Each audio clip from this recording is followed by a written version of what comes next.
Hello दोस्तों, नमस्कार। Santoshi IAS में आप सभी का स्वागत है। कल हमने गुप्त काल के जितने भी किंग हुए थे, राजा हुए थे, उनके बारे में डिस्कस किया था। आज हम यहाँ रिवीजन में गुप्तकालीन जितने भी अधिकारी हुए हैं, गुप्तकालीन जितने प्रशासन कौन कौन से लोग चलाते थे, आर्थिक स्थिति क्या थी, उनकी इकोनॉमिक स्थिति क्या थी, सामाजिक, ठीक है, और धार्मिक, सब कुछ हम मैप के थ्रू लाए हैं।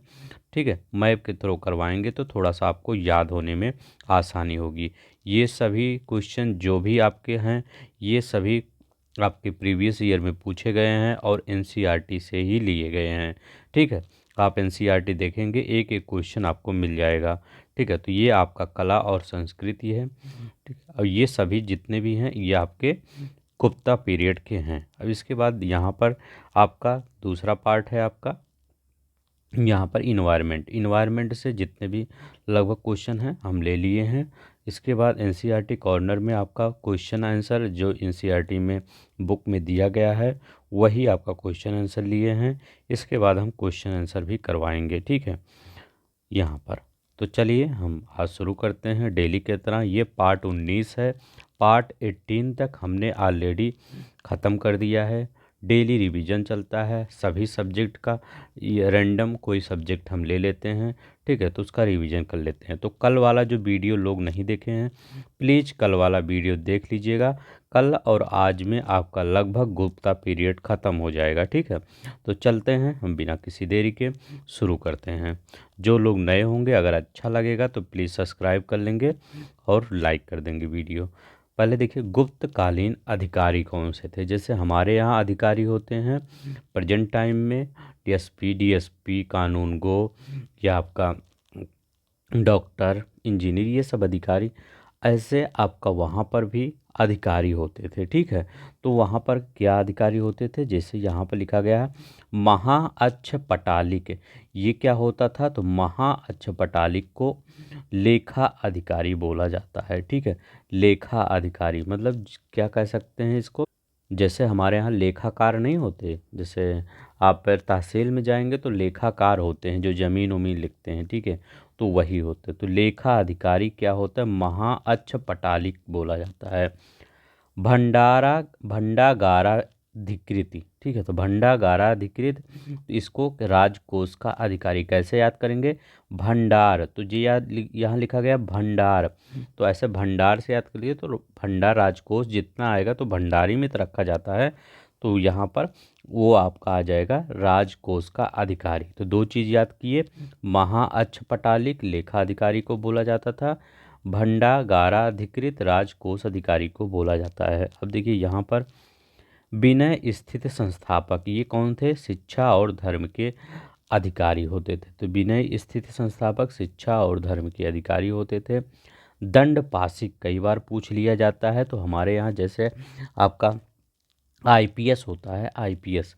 ठीक है, तो आईपीएस जो होता है वही आपका पहले होता था पुलिस विभाग का सर्वोच्च अधिकारी दंडपाशिक। ठीक है, तो ये दंडपाशिक कौन होता था, आईपीएस आज का दंडपाशिक पुलिस विभाग का सर्वोच्च अधिकारी होता है। ठीक है, अब यहाँ पर देखते हैं, या आप कह सकते हैं डीजीपी ओपी जो डीजीआई। ठीक है, तो ये आपके डीआईजी या डीजीपी आपका या आपका आईपीएस जो भी आप मानते हैं सबसे बड़े अधिकारी पुलिस को, वो हो सकते हैं दंडपाशिक।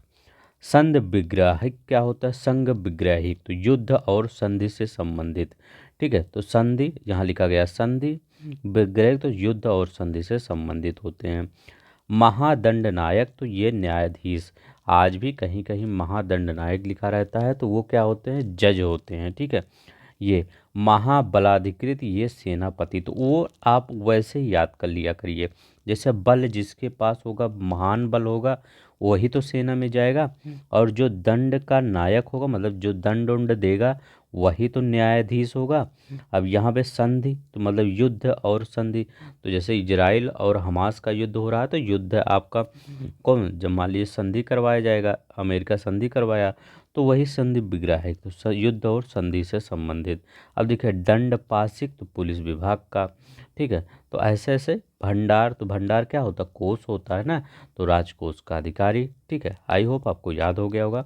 चलिए यहाँ देखते हैं, कुमार गुप्त फर्स्ट, ये किससे संबंधित, तो मदसौर अभिलेख। तो कुमार गुप्त फर्स्ट का मदसौर अभिलेख से संबंधित है। पतिक, पतिक किससे, तक्षशिला अभिलेख से। प्रभावती गुप्ता उदयगिरि गुहा अभिलेख से। समुद्र गुप्त एरड़ अभिलेख से संबंधित हैं। तो समुद्र गुप्त का बहुत बार पूछा जाता है, समुद्र गुप्त किस अभिलेख से संबंधित है, तो एरड़ अभिलेख से संबंधित है। चलिए यहाँ पर देखते हैं, ये अभिलेख याद कर लीजिएगा, पेपर में आया हुआ था कि कुमार गुप्त फर्स्ट किससे, मदसौर अभिलेख से। पातिक तक्षशिला अभिलेख से। प्रभावती गुप्ता उदयगिरि अभिलेख से। समुद्रगुप्त एरड़ अभिलेख से। अब देखिए गुप्तकालीन प्रशासन, देखिए कुमार मात्य, कुमार मात्य कौन होता था, सर्वोच्च, आपका सर्वोच्च अधिकारी होता था। ठीक है, गुप्त प्रशासन मतलब गुप्त काल में अगर कुमार मात्र देखा जाए तो ये आज का डीएम होता था। जो सर्वोच्च अधिकारी कौन होता है, डीएम, या कह सकते हैं कैबिनेट का सचिव जो होता है वो सबसे बड़ा अधिकारी माना जाता है। जो सेंटर में कैबिनेट होता है उसका जो सचिव होता है वो सबसे, या जो मुख्य सचिव होता है तो वो सबसे बड़ा अधिकारी, तो वही कुमार मात्य उसको बोला जाता है। भाट के पुलिस कर्मचारी, ठीक है, तो पुलिस के कर्मचारी जो होते हैं वो उनको भाट कहा जाता था। पुरपाल द्रांगिक नगर का प्रशासक होता था। कौन, पुरपाल द्रांगिक। तो नगर का प्रशासक किसको कह सकते हैं, जैसे चेयरमैन या महापौर कुछ भी कह सकते हैं। तो ये नगर का प्रशासक। महत्तर किसको, गांव का मुखिया, प्रधान जी। ठीक है, तो ये प्रधान जी को महत्तर बोला जाता था पहले। तो अपने गांव में आप प्रधान जी को महत्तर बोलिएगा। ठीक है, कि आप महत्तर हैं, तो कहेंगे ये क्या होता है, कह दीजिए कि गुप्ता पीरियड में महत्तर को गांव का मुखिया बोला जाता। तो आप भी एक मुखिया हुए तो आपको महत्तर भी बोल सकते हैं। ठीक है, विषय जिला, तो इसका अधिकारी विषयपति होता है। तो इसका अधिकारी विषयपति, तो विषय या जो या जिला जिसको कहते थे, इसका अधिकारी को इसके अधिकारी को विषयपति, विषय किसको बोला जाता था, जिला को बोला जाता था। जैसे आज का कौन सा जिला, गाजियाबाद है, जिला गाजीपुर, जिला मिर्ज़ापुर। ठीक है, और आप अयोध्या जिला। ठीक है, तो ये सब आपका क्या होता है, विषयपति। गोप्ता क्या होते थे, सीमांत प्रदेश, सीमांत प्रदेश को गोप्ता को बोला जाता था। भुक्ति प्रांत ऊपरी इसका अधिकारी होता था। तो भुक्ति को प्रांत कहा जाता था, जो भुक्ति होता उसको प्रांत बोला जाता, तो ऊपरी किसका अधिकारी था। आई होप आपको इतना समझ में आ गया होगा। चलिए हम नेक्स्ट देखते हैं। जो लोग नए होंगे वो प्लीज़ इसको सब्सक्राइब कर लेंगे चैनल को, क्योंकि आपको पेपर तक, आपके आरओ तक ऐसे ही वीडियो मतलब डायग्राम में बना के मिलती रहेगी। सभी सब्जेक्ट का, एक ही नहीं, हर सब्जेक्ट का कुछ ना कुछ हम लाते रहेंगे। जैसे अभी हिस्ट्री चल रहा है, हो सकता है कल आपका पॉलिटी हो जाए, ज्योग्राफी हो जाए। ज्योग्राफी तो अभी 2-3 दिन से चल ही रहा था। ठीक है, अभी उत्तर प्रदेश स्पेशल उसका भी लाने का हमारा प्लान है, कि मतलब जो पहले जो आएगा, ठीक है, जैसे हम पढ़ा रहे हैं इस पीडीएफ को, जो एकदम पहले रहेगा वो आपका प्रीमियम रहेगा। उसके जस्ट बाद वो थोड़ा रहेगा, क्योंकि जो पहले वाला जो सब्जेक्ट रहेगा वो हम थोड़ा सा अच्छे से बताते हैं, और जो उसके नीचे वो भी अच्छे से बताते हैं, लेकिन वो थोड़ा सा कम रहेगा। ठीक है, तो मतलब फोकस ज़्यादा इस पे रहता है। अब देखिए अपना सजेशन भी दे दिया करिए कमेंट में कि क्या करना है आगे। जैसे गुप्तकालीन बंदरगाह, ताम्रलिप्त, भृगकच्छ और भड़ौच। तो मतलब जो गुप्तकालीन के आर्थिक स्थिति में पढ़ रहे हैं, आपसे पूछे गुप्तकालीन के 2 बंदरगाह बताइए, आप बताएंगे ताम्रलिप्त और भृगुकच्छ। मतलब ये दोनों है, भृगुकच्छ भी बोला जाता है और भड़ौच भी बोला जाता है। ये बंगाल में है, ये गुजरात में। मतलब ये पूछा गया था कि अगर आपका पश्चिम से व्यापार करना हो तो भड़ौच से व्यापार करते थे। कौन, ये आपके गुप्ता पीरियड के किंगडम के वो किंग। ठीक है, और ये आपके जो इस साइड के थे, ये पूर्व साइड, तो वो ताम्रलिप्त बंदरगाह से व्यापार करते थे। यहाँ देखिए मुजारिस भी बंदरगाह था, अरिकामेडू था, या दक्षिण में था, कावेरीपट्टनम था, घंटासाला था, कुदरा था, चौल था। ये सब बंदरगाह थे, लेकिन सबसे ज़्यादा यही पूछा जाता है, ताम्रलिप्त और भड़ोच। ये 2 बंदरगाह बहुत बार पूछे जाते हैं। श्रेष्ठी या सार्थवाह किसको कहते थे? श्रेष्ठी या सार्थवाह क्वेश्चन आया है। इनको व्यापारी को कहते हैं। श्रेष्ठी या सार्थवाह को व्यापारी कहते हैं। व्यापारी को श्रेष्ठी या सार्थवाह कहते थे। कौड़ी, कौड़ी कहते हैं खरीद बिक्री हो तो प्रयुक्त, कहते नहीं है कितने कौड़ी में ये, आज भी कई लोग बोलते हैं कितने कौड़ी में ये दिए देंगे आप, कहेंगे ये कितने कौड़ी के, ऐसा नहीं कहते ये एक भी कौड़ी की नहीं होगी। कौड़ी मतलब क्या, एक भी रुपए की नहीं होगी, इसका मूल्य नहीं होगा, तो उसको कौड़ी को खरीद बिक्री हेतु प्रयुक्त होता था। दिनार तो पिछले वीडियो में हम बताए थे। दिनार सोने का सिक्का 144 ग्रेन का होता था। सोने का सिक्का 144 ग्रेन, ये बहुत इंपॉर्टेंट है। कुवाल्याय और द्रोणावाय, ठीक है, कुरुवाय और द्रोणावाय, ये आईएएस 2022 में क्वेश्चन आया था कि ये कुवलवाय क्या है और द्रोणावाय क्या है। मैं यहाँ लिखा नहीं, एक दो दिन से मैं लिख नहीं रहा हूँ क्योंकि भूल जाता हूँ, ठीक है। आईएएस 2022 जितना भी यहाँ पर वर्ड लिखे गए हैं पीडीएफ में सब कुछ इम्पोर्टेंट है। तो ये कुवलयाय और द्रोणावारी ये 2022 में क्वेश्चन आया था। तो ये क्या होता था, भूमि माप के पैमाने होते थे, ठीक है, याद रखिएगा ये भूमि माप के पैमाने होते थे। कुवलयाय द्रोड़ा ये भी होता था। निवर्तन और आढ़वाप ये दो भी होते थे, ठीक है। यहाँ पर देखते हैं अपराहत किसको कहते हैं। अपराहत, बिना जोती हुई जंगली भूमि को अपराहत कहा जाता था। क्या, बिना जोती हुई जंगली भूमि को अपराहत कहा जाता था। भट्ट किसको, पुलिस कर को, मतलब पुलिस कर भट्ट। प्रलय ग्रामवासियों पर जो अनिवार्य कर लगाया जाता था उसको प्रलय कहा जाता है। तो ग्रामवासियों पर जो अनिवार्य कर उसको प्रलय कहा जाता था।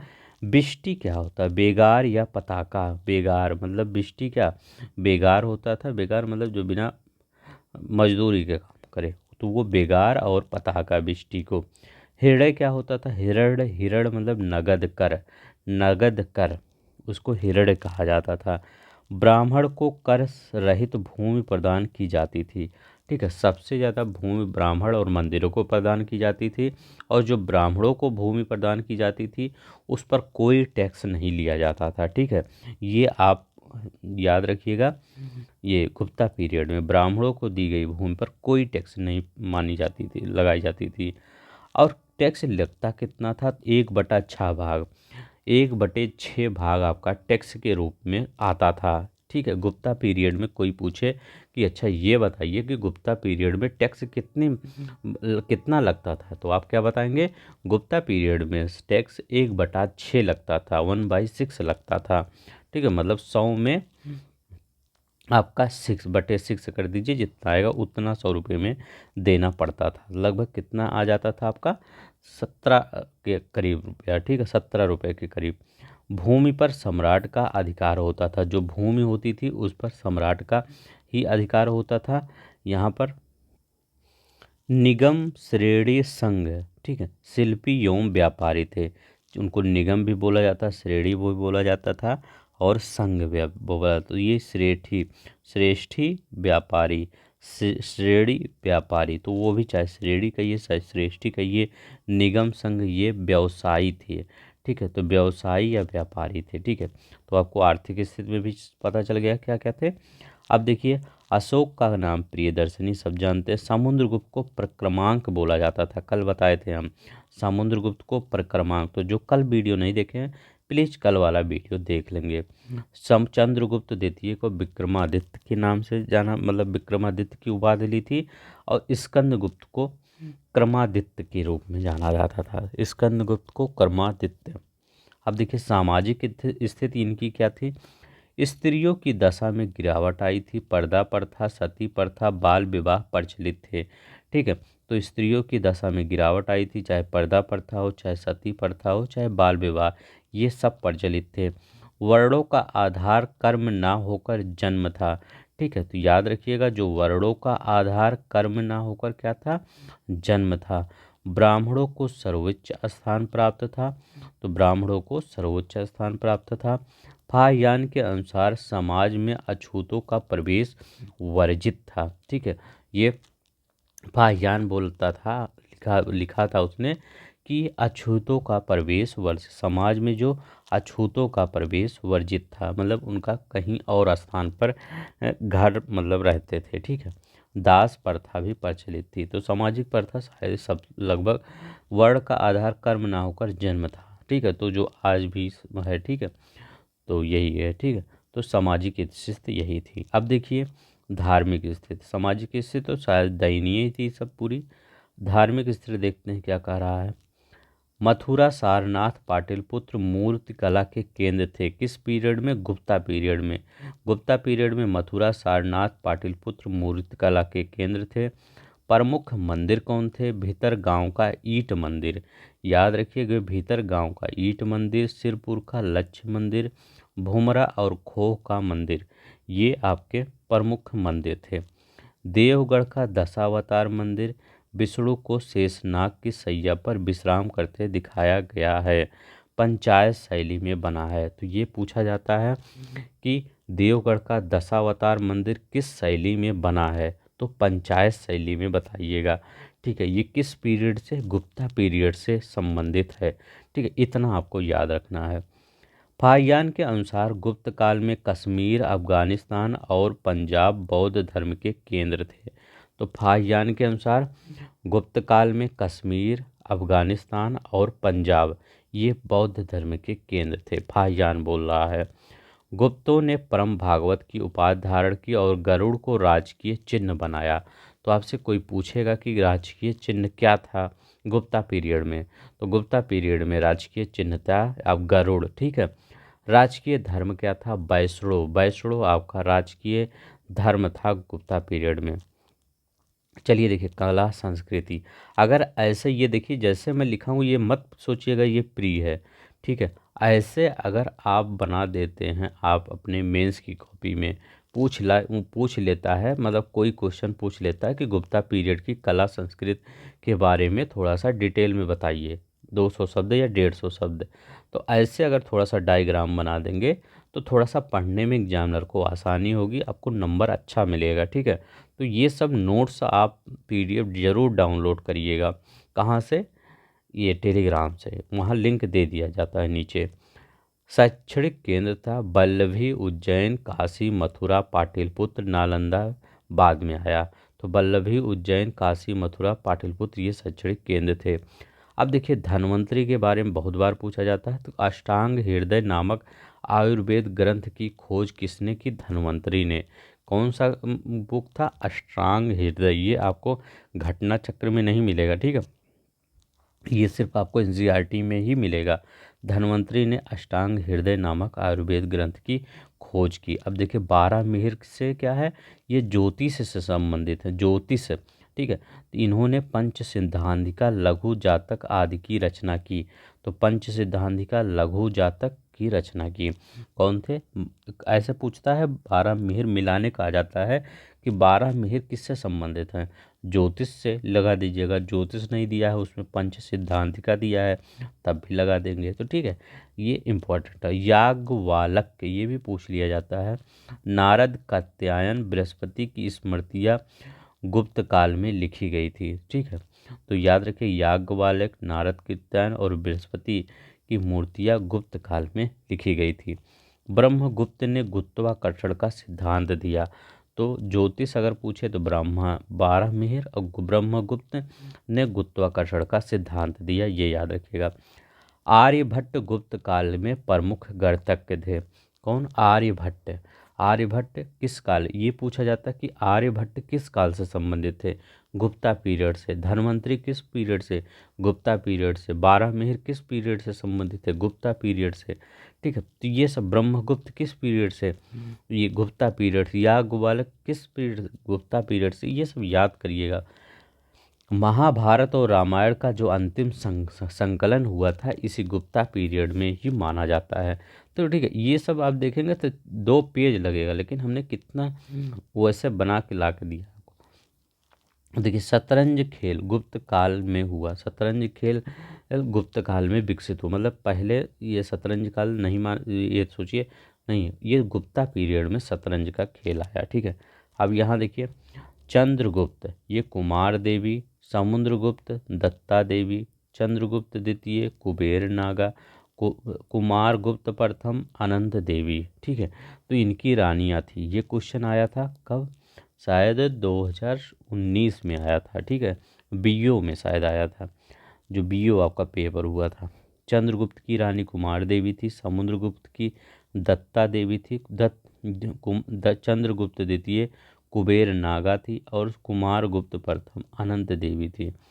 बाघ अजंता की गुफाओं पर गुप्तकालीन अवशेष। ठीक है, बाघ और अजंता की गुफा पर देखिए, अजंता की गुफा 17-19 गुप्तकालीन है। तो अजंता की जो 16-17-19 गुफा है, ये आपका गुप्तकालीन है। ठीक है, इतना याद रखिएगा। अन्य तथ्य में क्या देखते हैं, ये पूछा गया था क्वेश्चन कि नरसिंह गुप्त ने हूण नरेश मिहिर कुल को पराजित किया। तो हाँ, इन्होंने पराजित किया, लेकिन जब इनका ऑप्शन में ना हो तो ये कौन लगाएंगे? यशोधर्मन लगाएंगे। यशोधर्मन ने भी, लेकिन पहले आपका नरसिंह गुप्त ने पराजित किया, बाद में यशोधर्मन ने पराजित किया। ठीक है, तो नरसिंह गुप्त ने हूण नरेश मिहिर कुल को पराजित किया, दूसरे पे यशोधर्मन ने पराजित किया। अब देखिए, विष्णुगुप्त थर्ड अंतिम गुप्त शासक था 540 से 550 ईस्वी तक। ठीक है, तो अब पूछे कि अंतिम गुप्त शासक कौन था? विष्णुगुप्त। ठीक है, विष्णुगुप्त तृतीय अंतिम गुप्त शासक था। प्रथम गुप्त शासक श्रीगुप्त था, ये याद रखिएगा। गुप्त शासकों ने सर्वाधिक संख्या में सोने के सिक्के चलाए। मिहिर कुल तोरमाड़ का पुत्र था। ठीक है, अब देखिए यहाँ पर आपका इन्वायरमेंट आता है। सौर ऊर्जा का कारण न्यूक्लियर फिजन संलयन प्रतिक्रिया होता है। देखिए, सौर ऊर्जा अगर पूछे तो न्यूक्लियर फिजन, ठीक है, न्यूक्लियर फ्यूजन, फिजन बोल रहा हूँ, देखिए फ्यूजन लिखा है, न्यूक्लियर फ्यूजन पर बेस होता है। कैसे याद करेंगे? अब देखिए, हमेशा फिजन और फ्यूजन में कंफ्यूज होंगे। फिजन और फ्यूजन में जब FI लिखा रहे तब आपका सौर ऊर्जा नहीं। देखिए, यू यहाँ लिखा गया है ना, यहाँ पर SUN, सन माने क्या होता है? सूर्य। तो यहाँ भी यू सेकेंड नंबर पे आ रहा है, यफ के बाद भी आपका यू सेकेंड नंबर पे आ रहा है। तो यू जब सन लिखा रहे तो सौर मतलब सन आए तो फ्यूजन लगा दीजिएगा। ठीक है, अब इतना एक तो जब याद हो जाएगा तब, जैसे एटॉमिक बम किस पर काम करता है? फिजन पर काम करता है, FI पर काम करता है, फिजन पर। लेकिन अगर हाइड्रोजन बम पूछे जाए तो हाइड्रोजन बम फ्यूजन पर काम करता है। सौर ऊर्जा की सबसे महत्वपूर्ण भूमिका क्या है? ठीक है, तो वाटर साइकिल। ठीक है, कोई भी साइकिल दिया रहे, लेकिन सौर ऊर्जा की सबसे महत्वपूर्ण भूमिका वाटर साइकिल है। अगर आपका सौर ऊर्जा ना होता तो ना वेपराइजेशन होता, ना कंडेंसेशन होता, ना आपका नीचे आपका पानी आके पहुंचता। ठीक है, तो सभी लोग सूखा ही सूखा रह जाता। ठीक है, इसीलिए डीजल पौधा होता है, तो जेट्रोफा जानते हैं, यही डीजल होता है। अब देखिए, भूतापीय ऊर्जा केंद्र और राज्य।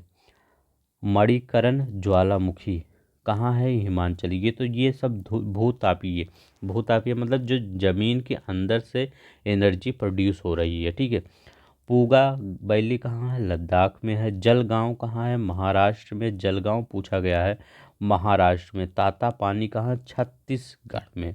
ठीक है, ताता पानी भूतापीय ऊर्जा केंद्र।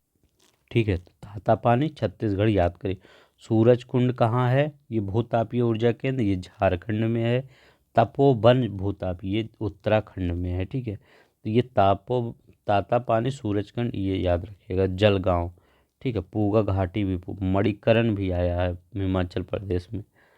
अब देखिए, जल प्रदूषण निवारण अधिनियम वर्ष 1974 में, तो यही बार बार क्वेश्चन पूछा जाता है कि जल प्रदूषण निवारण अधिनियम कौन सा है? तो 1974 वाला है। वर्ष 1988 में संशोधित किया गया और वर्ष 2003 में अंतिम बार संशोधित किया गया। ये जल प्रदूषण अधिनियम था। ठीक है, अब देखिए, जैविक ऑक्सीजन की मांग, BOD क्या होता है?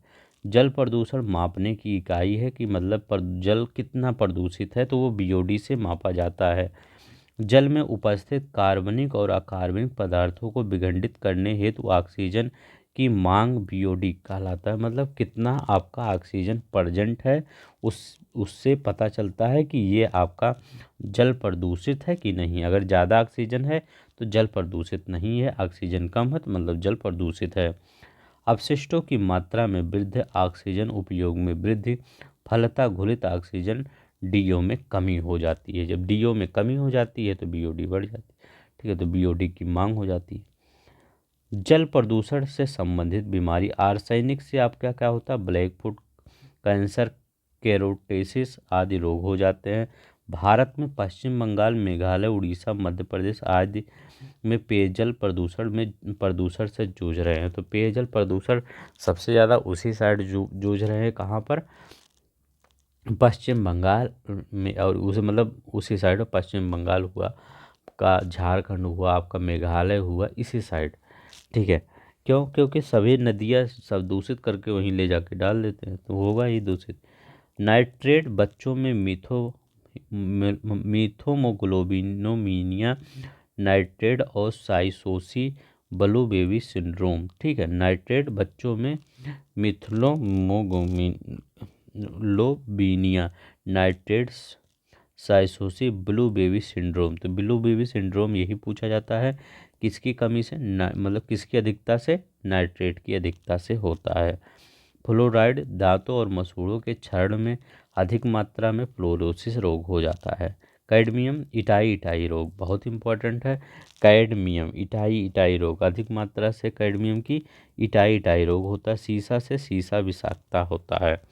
ठीक है, आई होप आपको इतना समझ में आया। ये सब चीज़ें अगर आपको थोड़ा सा मान लीजिए थोड़ा सा कम समझ में आया, तो इसको क्या करिए, एक बार 2 के स्पीड में, मतलब रिवीजन करने के लिए, जैसे 1-2 दिन में भूल रहे हैं तो 2 के स्पीड में रिवीजन कर लिया करिए। ठीक है, आपका आप संडे को टेस्ट होगा। ठीक है, संडे को नहीं आएगा लेक्चर, आपका संडे को ओनली टेस्ट होगा, तो सभी लोग तैयारी करिए रहिएगा, कहीं से भी टेस्ट आ सकता है। लौह अयस्क किस प्रकार का संसाधन है? तो किस प्रकार का लौह अयस्क संसाधन है? क्या यह नवीकरणीय है? क्या लोहे को एक बार ख़त्म हो गया तो फिर ला के लोहा तुरंत बना देंगे 10-20 साल में? नहीं, करोड़ों वर्ष लग जाएंगे। जैव है? नहीं है। प्रवाह है? क्या लोहा एक जगह से दूसरी जगह प्रवाह हो रहा? नहीं। यह अनवीकरणीय है, क्योंकि अनवीकरणीय क्या है, एक बार ख़त्म हो गया तो फिर दोबारा आप इसको नहीं है। नॉन रिन्यूएबल, नॉन लिखा गया जाता है। जब नॉन लिखा जाता है और रीन्यू, मतलब इसको रीन्यू ही नहीं कर सकते लोहा को। ज्वारीय ऊर्जा निम्नलिखित किस प्रकार का संसाधन नहीं है? तो पुनः पूर्ति योग्य संसाधन नहीं है। मानवकृत है, अजैव अचक्रिय, लेकिन पुनः पूर्ति योग्य नहीं है। पंजाब में भूमि निम्नीकरण मुख्य कारण क्या है? तो पंजाब में भूमि निम्नीकरण का मुख्य कारण क्या है? अधिक सिंचाई। ठीक है, यही सबसे ज़्यादा कारण है। निम्नलिखित में से किस प्रांत में सीढ़ीदार खेती की, जहाँ पहाड़ी एरिया रहेगा वहीं सीढ़ीदार खेती की जाएगी? पंजाब में नहीं, उत्तर प्रदेश में नहीं है। ठीक है, हरियाणा, उत्तराखंड में पहाड़ी एरिया है, यहीं पर। कैसे? जैसे ऐसे करके ऐसे करके ऐसे, ये ऐसे सीढ़ीदार, यहाँ भी बैठा देते हैं, यहाँ भी बैठा देते हैं, यहाँ भी, यहाँ भी, यहाँ भी, तो ये सीढ़ीदार खेती हो गई। किस राज्य में काली मृदा मुख्य रूप से पाई जाती है? तो कहाँ पर? महाराष्ट्र में। महाराष्ट्र में कपास वपास ज़्यादा होता है, और जहाँ कपास होगा वहीं काली मृदा भी पाई जाए, मतलब जहाँ काली मृदा होगी वहीं कपास होगा। ठीक है, या उसको कपासी मृदा भी बोला जाता है। गुप्त युग में भू राजस्व की दर क्या थी? बताइए, गुप्त युग में भू राजस्व की दर क्या थी? अभी हम बताए थे कितना। ठीक है, हम कहे थे 100/6 कर देंगे, 16 दशमलव कुछ आएगा, लगभग 100। ठीक है, लगभग 17, तो कितना? 6। उपज का छठवां भाग, उपज का कौन सा आ जाएगा? छठवां भाग। गुप्त साम्राज्य निम्न में से किन्हें कर रहित तो कृषि भूमि प्रदान की जाती थी? तो किनको? ब्राह्मणों को प्रदान की जाती थी। किसकी? कर रहित भूमि। तीसरा बताइए क्या हो सकता है? 20, मतलब ये आईएएस 2020 का क्वेश्चन है। देखिए क्या कर रहे हैं, कुल्वाप या द्रोणवाप क्या शब्द निर्दिष्ट करते हैं? अब देखिए ये क्वेश्चन तो आप बता ही देंगे, 2020 में भले आया है। ठीक है, मैं 22 वहाँ कर रहा था ना, 20 में आया है। ठीक है, तो ये कहाँ, ये भूमाप की इकाई थी। ठीक है, कुल्यवाप और द्रोण, ये क्वेश्चन आईएएस में आ चुका है ना। अब पीसीएस वाले देखेंगे, अच्छा ये क्वेश्चन टफ है लाइए उठा के इसको दे देते हैं। तो ये आपका आरओ में भी पीसीएस में आ सकता है। तो भू माप, किस प्रकार की भूमि को अपराहत कहा जाता था? अपराहत, तो किस प्रकार की भूमि को कहा जाता था? तो बिना जोती हुई जो जंगली भूमि होती थी उसको अपराहत कहा जाता था। तोड़माड़ किस जातीय दल का था? सिथियन, यूची, हूण या शक? तो तोड़माड़ किस जाति का था? ये हूण जाति का था तोड़माड़। किसने हूण शासक मिहिर कुल को पराजित किया? तो हमने कहा क्या था, नरसिम्हा ने पराजित किया था पहले, इसके बाद दूसरी बार यशोधर्मन ने पराजित किया। तो नरसिंह अगर होता तो उनको पहले लिखते, लेकिन वो नहीं है तो यशोधर्मन लगेंगे। अब देखिए, कहा जाता है कि शतरंज का खेल हुआ, मतलब वो कहाँ पर ओरिजिनेट हुआ? तो ये कहाँ पर ओरिजिनेट हुआ शतरंज का खेल? तो अपने भारत में हो। ठीक है, तो ये सिंपल, आज आई थिंक सभी क्वेश्चन आप कर ले रहे होंगे।